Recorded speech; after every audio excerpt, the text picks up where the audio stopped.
오늘 이 시간 우리에게 주시는 하나님의 말씀은 시편 146편입니다. 시편 146편 1절에서 10절까지 말씀, 제가 가진 성경 구약 908쪽에 있습니다.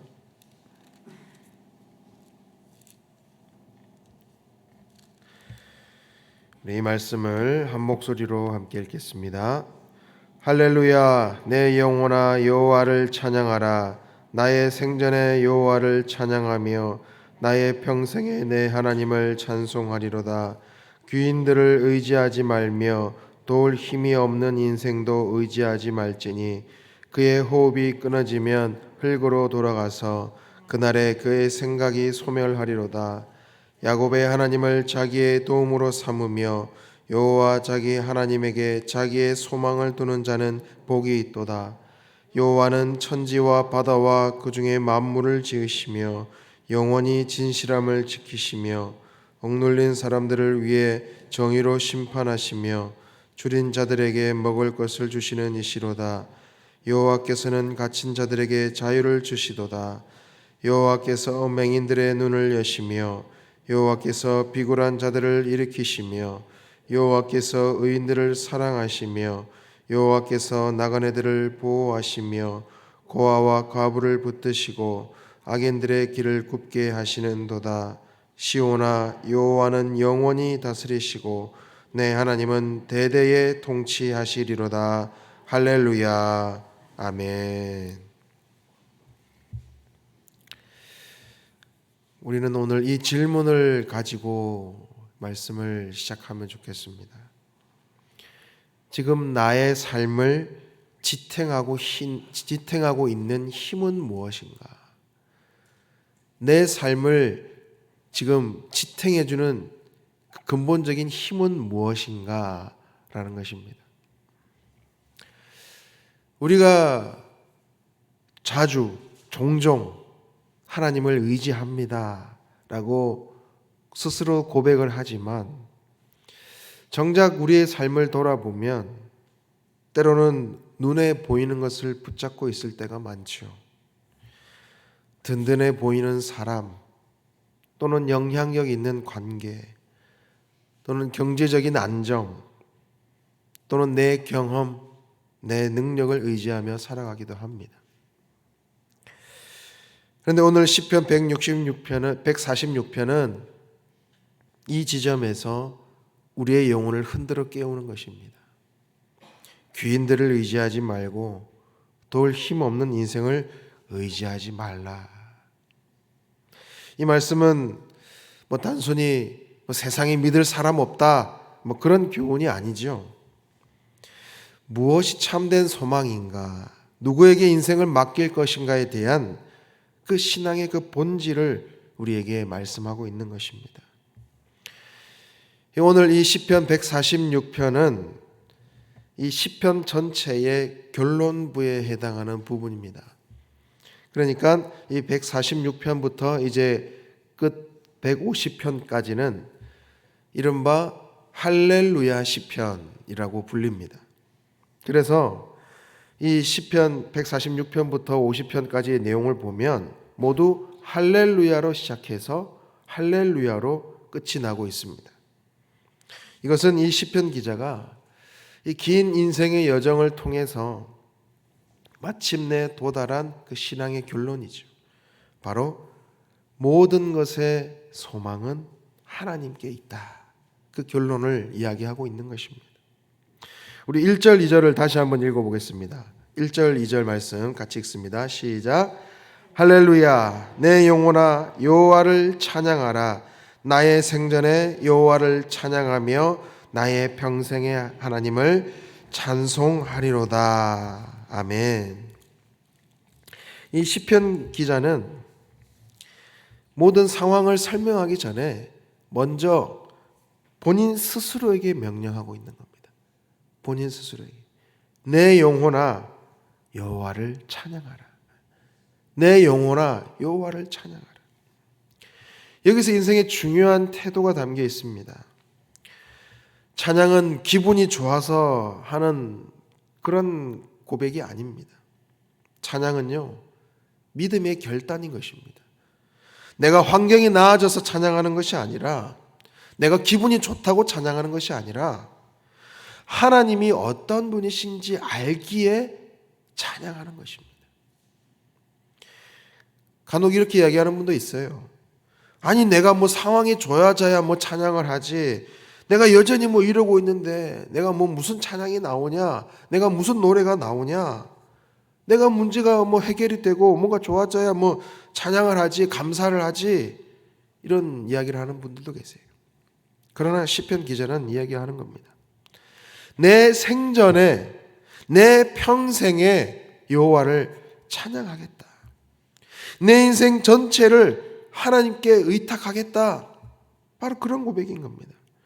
그러니까 내가 나기 전부터 나의 모든 그 평생에 찬양하겠다라는 이것은 다른 이유가 있어서 찬양하는, 다른 이유가 있어서 어떤 감사하는 것이 아니다라는 겁니다. 오로지 하나님만이 찬양받기에 합당한 분이시기에 다른 어떤 조건 없이 찬양하겠다라는 겁니다. 바로 이것이 하나님께 소망을 둔 사람, 바로 찬양이 삶의 기본 자세가 되는 그런 인생의 고백인 것입니다. 그러면서 인생의 헛됨을 이야기를 하죠. 우리 3절 4절에 보면 귀인들을 의지하지 말라, 또 힘이 없는 인생도 의지하지 말라.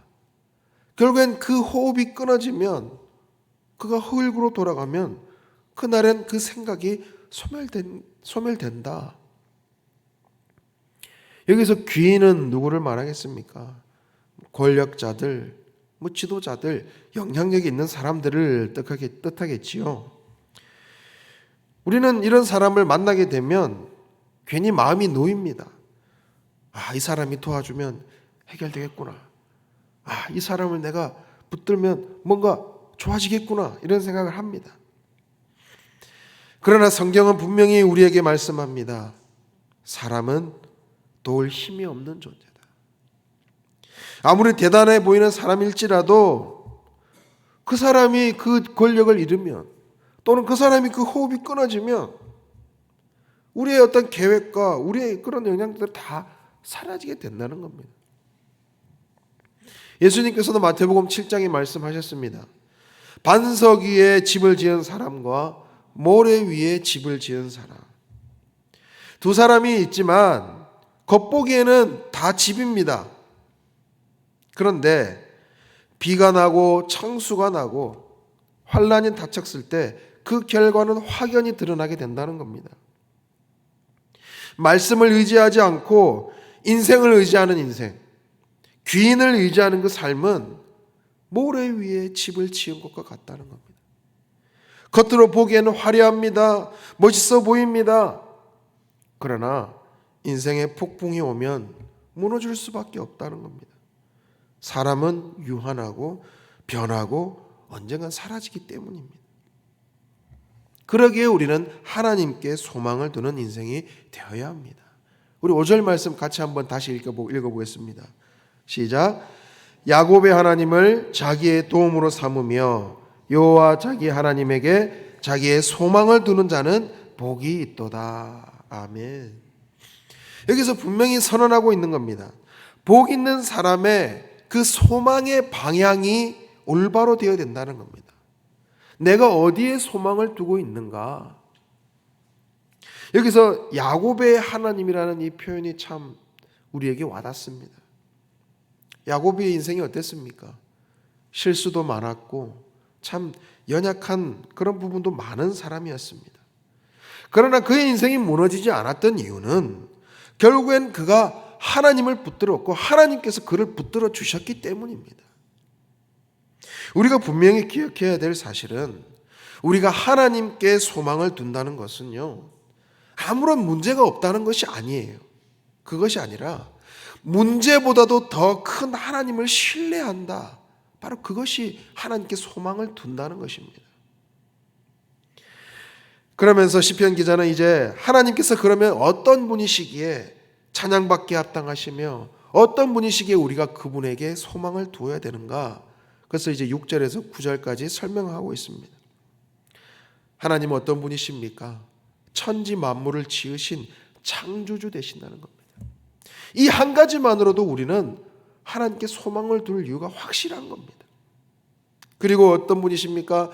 영원히 변치 않으십니다. 인간처럼 변치 않으십니다. 변개치 않으십니다. 그 계획을 바꾸지 않으십니다. 우리와의 약속을 변치 않으시는 분이시다라는 겁니다. 그리고 연약한 자를 돌보시는 분이시죠. 억눌린 자를 이렇게 세워주시고, 줄인 자를 도우시고, 맹인을 눈뜨게 하시고, 나그네 고아 과부를 도우시는 분, 그리고 악인을 심판하시는 분, 하나님의 이 통치와 주권에 대해서 설명하고 있습니다. 그러니까 하나님의 통치는요, 어떤 추상적인 권능이 아니라 삶의 현장에서 드러나는 실질적인 돌보심, 그 하나님의 도우심이 있다라는 겁니다. 위기의 순간을 만나보면 우리는 깨닫게 됩니다. 고난 중에 헤매일 때, 또는 병상에 누워 있을 때, 그때 비로소 우리는 알게 되죠. 누가 진짜 나를 붙들어 줄 수 있는 분인지. 사람은 함께 울어줄 수는 있죠. 그러나 그 인생을 건져낼 수는 없어요. 하나님은 우리의 삶의 가장 낮은 자리에서도 우리를 다시 이렇게 세우시는 분이신 줄 믿습니다. 우리 마지막으로 10절 말씀을 같이 읽겠습니다. 10절입니다. 시작. 시온아, 여호와는 영원히 다스리시고 내 하나님은 대대로 통치하시리로다. 할렐루야. 아멘. 인간의 통치는 한 세대를 넘기기 힘듭니다. 그러나 하나님의 통치는 영원합니다. 이 믿음이란 것은 일시적인 그냥 짧은 그 순간 안전망을 붙잡는 것이 아닙니다. 영원히 변하지 않는 그 반석 위에 우리 인생을 세우는 겁니다. 바로 예수 그리스도께서 우리의 영원한 반석이 되시고 결코 무너지지 않는 피난처가 되는 줄 믿습니다. 우리 모두는 그 소망의 방향을 하나님께로, 그 소망의 방향을 바로 잡아야 됩니다. 사람에게, 어떤 귀인에게 인생의 무게를 기대는 것이 아니라 하나님께 소망을 두는 것이 참된 복인 줄 믿습니다. 여러분, 회개란 잘못을 뉘우치는 감정에서 끝나는 것이 아니라 우리의 의지의 방향을 바꾸는 겁니다. 사람을 의지했다면 하나님께로, 유한한 것을 의지했다면 영원한 것으로 우리의 시선을 옮기는 것입니다. 바로 그때 찬양은 억지로 나오는 것이 아니라 자연스럽게 흘러나오는 고백이 될 것입니다. 오늘 이 아침 우리의 소망이 다시 하나님께로 향하기를, 그래서 내 평생에 내 영혼아 여호와를 찬양하라 라는 이 고백이 우리의 삶에 넘쳐나시기를 주님의 이름으로 축원합니다. 기도하겠습니다. 거룩하시고 신실하신 하나님 아버지, 오늘 말씀을 통해 우리의 소망이 어디에 있어야 하는지를 다시 깨닫게 하시니 감사합니다. 우리는 하나님을 의지한다고 고백하면서도 실상은 사람을 붙들 때가 많았고 눈에 보이는 조건과 상황을 더 신뢰하였음을 주님 고백합니다. 또 올 힘이 없는 인생에게 의지했던 우리의 어리석음을 용서하여 주시옵소서. 흔들리는 세상 속에서 우리의 인생에 붙들어야 할 분은 오직 주님 한 분밖에 없음을 다시 깨닫습니다.